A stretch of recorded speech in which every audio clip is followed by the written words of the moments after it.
When you usually think about Will Ferrell, you usually think about an elf or a minion, but today Will stars in a documentary about his friends. We start this documentary with Will explaining where this documentary is coming from, and he says some time ago he had received an email from a friend that they were coming out as a trans woman, and was shocked as he had always had the impression that his friend Harper Steele was a rough and tumble, manly man of sorts.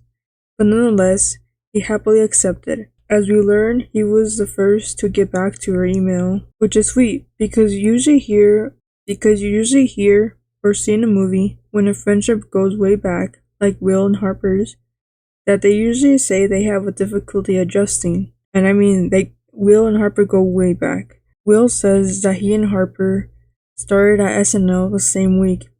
And if you don't know what SNL is, it's a weekend show that makes skits about the weekly news. It's up to date about the news until up to a few hours before the episode airs. It's interesting stuff. There's even a movie about its creation. Anyways, back to Will and Harper. While doing the introduction interviews, they stated their goals of what they wanted out of this road trip.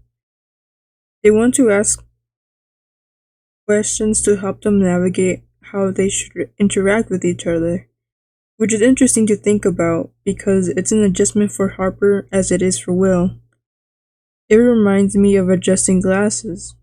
You're still looking at the same person, but you just need to adjust to get a clearer version, because the Harper from last week is the same Harper that is sitting next to Will.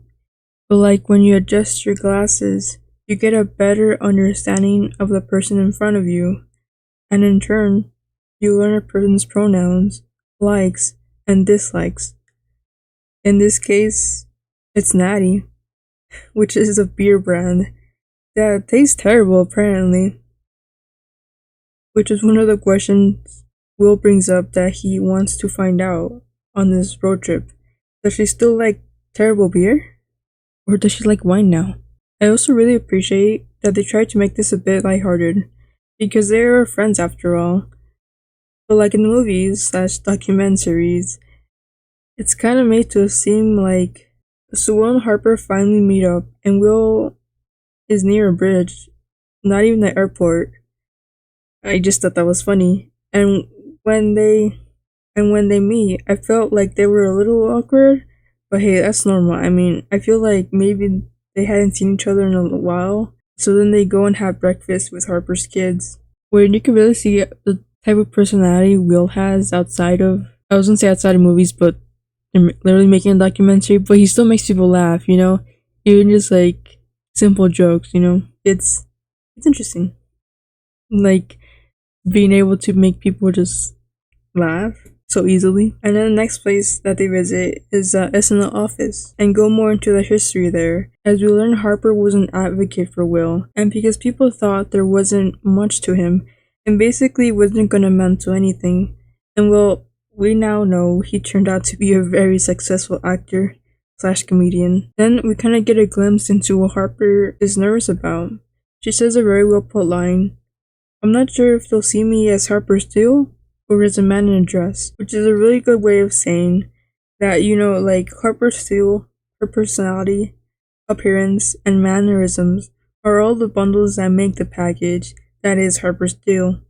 He's not just a quirky hobby of some man. They then meet their friends from SNL for dinner. This is where they explain that Harper loves adventuring and traveling. You know, kind of like a rough around the edges person, and we all thought it would be a good way to be there and help her navigate her way through those rough areas when she does road trips, acting like a companion to make her feel a bit safer, as things will be a bit different now that she has transitioned. And actually there was a funny line when she was meeting with her friends. Well, Will and Harper were meeting with their friends. When she was talking to the whole group, basically, she goes, "You guys were all nice to me when I came out, except Tim, Tim was a little mean, and then Tim's like, I thought you were joking, so I sent the most offensive joke I could think of and see what she says. And that's basically that for their experience at the dinner. They then head off to Washington, D.C., and they stop at the reflecting pool. It's an interesting first stop to make, now that I think about it. Not only is it the nation's capital that has cool buildings, but it is a place where many laws are passed. They heavily affect people like Harper, whether they are laws that have a positive change and help people, whether they are laws that have a positive change and help people live happy lives, or laws that help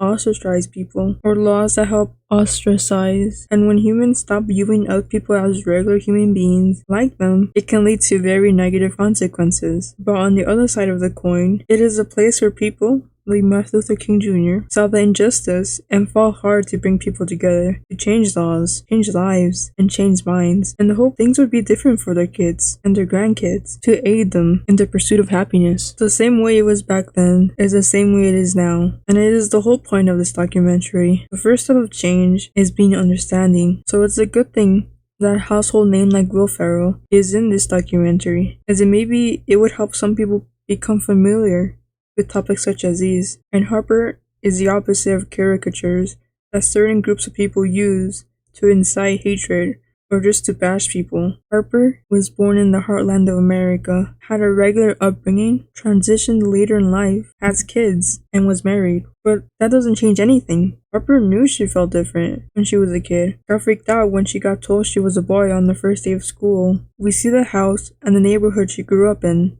It's a regular home. It's even so normal, it looks like a house that would be in a show from the 50s. We meet Harper's sister, and she goes over how she felt when she first read the email, and basically accepted her with open arms. And they think about their childhood, which helps drives in the point that there wasn't anything out of the ordinary in her childhood, besides maybe riding a unicycle for some reason. They then leave Harper's sister's house and visit another trans woman at a bar. She describes her story to us and tells us a very similar story as Harper's, which is she felt different when she was younger, and that feeling never went away, which in turn turned into anger and sadness until she decided to sing about it because she did not want to be depressed in her life anymore. And when she first publicly transitioned, she did not feel adequate in the way her voice sounded or the way she looked like. But then she came to the realization those standards were more of a societal standard instead of her own. As she came to terms, she basically believed that's what society expected of her instead of what she actually wanted. And a good line she says as well is that half the battle is in you accepting that you are different. As I said before, Harper and her friend are basically the complete opposite of what people want you to believe what trans people are, you know? They aren't just someone following a trend or younger people from a big city or something. These are people born in small towns with regular homes, regular families who always felt different, you know? I believe that's what the makers of this documentary really wanted to drive in. These are regular people. They didn't hang out and have a couple drinks at a bar where they sing along and have a really good time, you know? Having a night out on town. They then head to a racetrack, which is like a dirt racetrack, like in the outskirts of town. And of course people recognize Will and they come up to him. But there was this man who, you know, introduced himself, and Will's like, oh, this is my friend Harper Steele. And Harper Steele goes, oh, you know, I just, you know, wanted to see how it's like now that, you know, I've transitioned. And the guy's like, yo, you know, that's cool.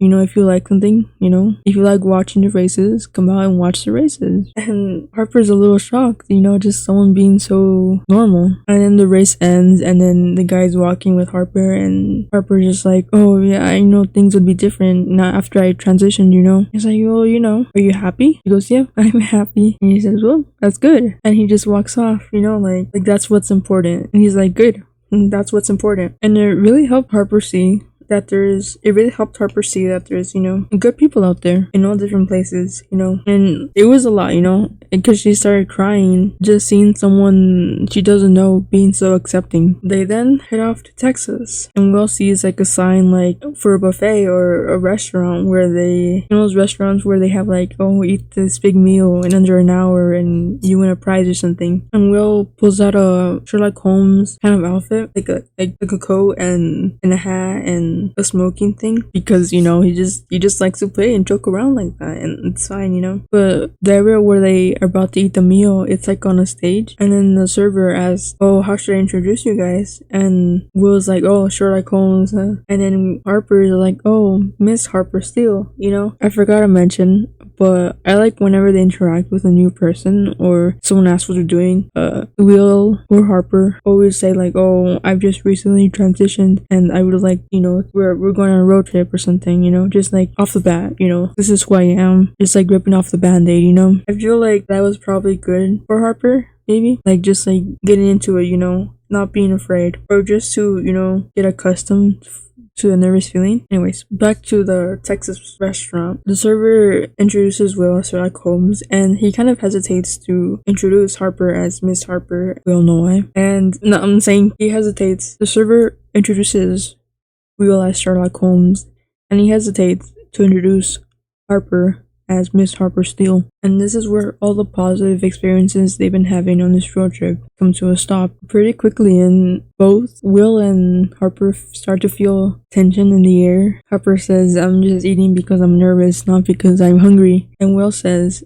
"I've been in a lot of fish bowls, but this experience tops them all." I mean, I can understand, like, in the clip they had, it felt like almost everyone that was there had their phone out and just recording them, And it was almost like completely silent too. It felt like it was completely silent when you watch it. And then the next day, they go over how they were feeling, because they don't show how they left or anything like that. They just completely cut to the next day. And they both go over how it felt pretty rough to be in there. And Will starts crying because he says, "It feels like I let you down," to Harper. And that's something I really admire about Will in this documentary. He always tries to stick up for Harper in his own way, even when I feel like he's really nervous, Like, the server misgenders Harper, and he's like, "Oh, it's Miss. Oh, this is my friend, Miss Harper Steele, or my friend that just recently transitioned, So it was sweet to see Will wanting to stick up for his friend, and not want to give into pressure.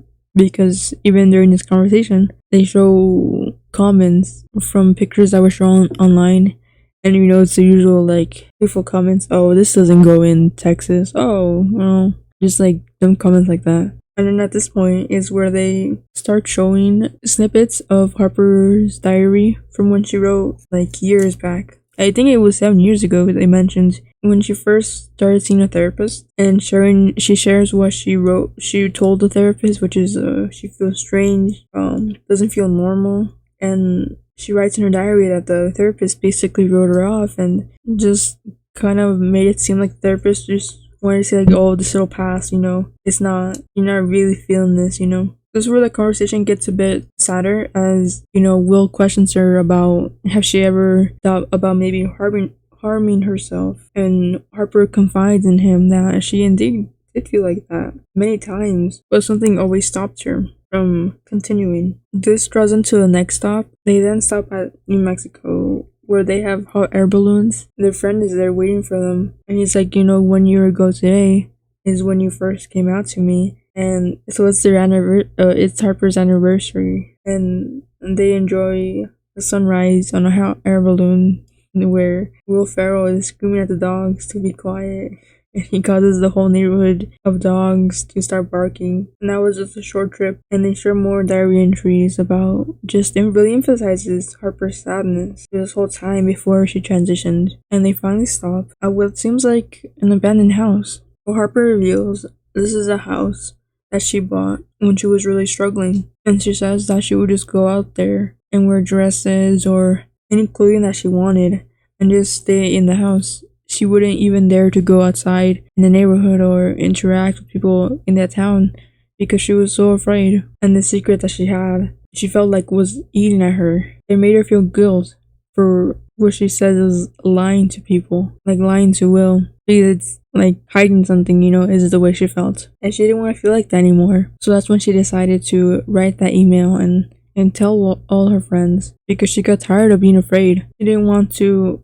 live her life in hiding. She didn't want that for herself. It's a very sad place, for Harper, for Will, as you can see the type of sadness that she was in. But it's also in some way a symbol of defiance, as she has come a long way since then, She's traveled across the country. She's met all different kinds of people in rougher areas, in big cities, from fancy restaurants to bars on the outskirts of town. Harper basically comes to a sentiment that this house is part of the past and it really no longer serves her, as she has grown into a different person now. So both Will and Harper leave this house defiantly and head off to someplace new, Las Vegas, Nevada. Las Vegas, Nevada. After having the regular road trip basic struggles of the 5 pair of undies and getting down to the nitty gritty, as Harper says, she just wants to go out and have a fancy dinner with her date, which is Will Ferrell. So Will wants to have a regular dinner as well. So he decides the best idea would be to go in a costume, where he picks out the strangest costume, a slim mustache, and with what would be best described as a early 2000s Justin Bieber haircut, and big glasses, big square glasses. And hey, to his credit, it worked. They joke about whether the server has found him out. And what better way to end this coast to coast road trip on a West Coast beach, where they basically give their last remarks about how Harper is grateful to Will for coming along with her and helping her feel more confident with herself, and Will driving in the point that he will be there for her no matter what, both being glad that they were able to get a lot more closer with each other than when they first started the road trip.